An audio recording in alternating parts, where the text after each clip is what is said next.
A few weeks back when we attended Summer Game Fest in LA, we played and saw a lot of great looking games that are coming in 2025 and beyond. So here are the best things that we saw. Epic Publishing. End of Abyss was best in show for me based on my preferences, a top-down, twin-stick shooter Metroidvania with a strong horror influence from former Tarsier founders inspired by Alien.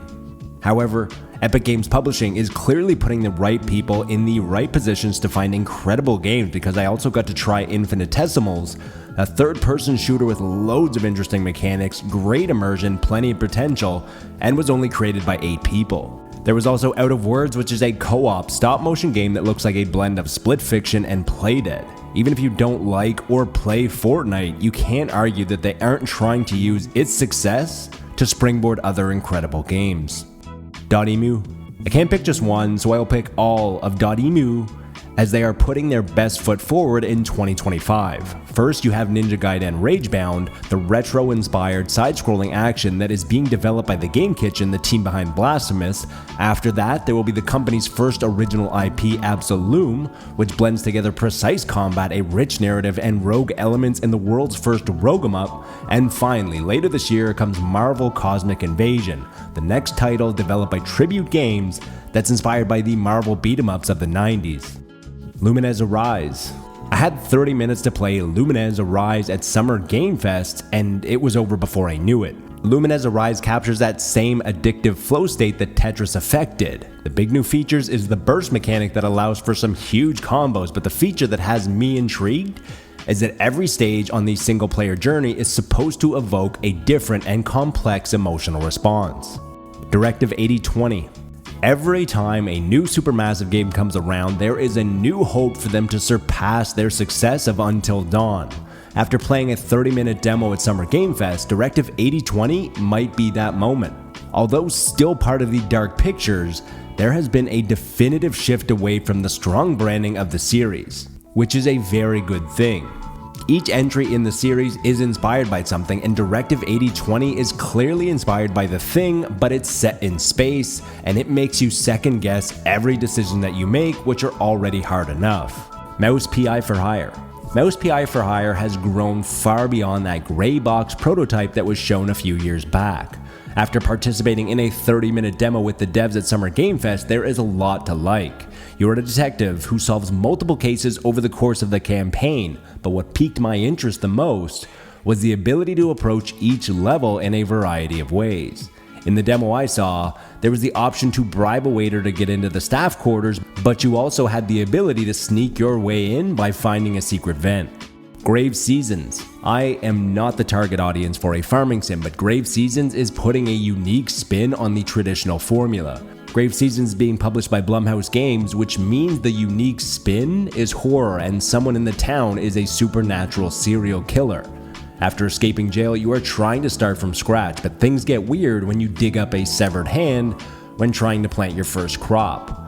Blighted. The good news is that Drinkbox, the team behind Guacamelee, is making a new Metroidvania. The really good news is that Blighted will be the first time that the studio will venture into 3D. And finally, the great news is that after playing Blighted for 30 minutes with the devs at Summer Game Fest, it plays as good as it looks. The worlds are vibrant and full of hidden areas, movement is fast, fluid, and the Blighted mechanic that changes the world around you is quite unique. Mixtape. Almost as much as your sense of smell can spark nostalgia, music also has the ability to magically transport you to a different time in your life. Playing Mixtape at Summer Game Fest was less of a game and more of an experience. The demo was only around 30 minutes, but the amount of times that I stopped playing just to take in the world was numerous. Everyone knows the soundtrack is good, but the writing and the performances were also equally great, and there was just the right amount of weird. Toem 2. I sadly missed Toem due to bad timing, but after critical acclaim and winning many awards, Something We Made is back with a sequel, and the big change is that you now have better control of the main character as you're able to jump and climb your way around the environment, which opens up the door to a whole new array of items to find and quests to complete. Gameplay is still super relaxing as you go around and take pictures and try to help out people in the world. I got to play a 20-minute demo of Pragmata, which ended right before a massive boss battle, but from what I played, I am very interested to learn more. You play as an astronaut and there are robots or droids that are trying to kill you, and your weapons don't do any damage. But with the help of an android companion named Diana, who looks like a 6-year-old girl and hangs out on your back, she is able to hack their armor and expose their vulnerable inner workings. The hacking is done in real time through a minigame that feels reminiscent of Pipe Mania from 1989. My main concern is that this mechanic might get old over the course of a full game, but during the span of the demo, new elements were constantly incorporated into the hacking game, which might continually increase the strategy. Movement also felt good, visuals looked impressive, and the story is very intriguing. Stranger Than Heaven. I didn't play the first few Yakuza games, and as a result, I always felt like there was never a good time to jump in, but always knew that I was missing out. Not only does this title not seem connected to the Yakuza games, but it looks like the detective title might span across multiple eras. The first trailer was shown at the Game Awards in 2024 and featured a working title called Project Century and a 1915 setting. The most recent trailer showed a 1943 setting, the main character featured glowing eyes, and the numerous title cards that all lead to the conclusion that we are time traveling in this game. Felt That Boxing. Felt That Boxing looked like a cross between Sesame Street and Punch-Out! You play as a puppet who needs to win the tournament of 1,000,000 punches to stop the puppet orphanage from being demolished. Felt That Boxing looks to go beyond a simple arcade boxer with loads of minigames in between matches, secret moves to unlock, a story mode that will last 8 to 12 hours, a soundtrack by Flying Lotus, and more. Worth mentioning, Marvel Tokone was a standout from the PlayStation State of Play. Beast of Reincarnation from Game Freak looks like an incredible action RPG, aka Souls-like, and Clockwork Revolution looks like a new BioShock, but with deeper RPG elements.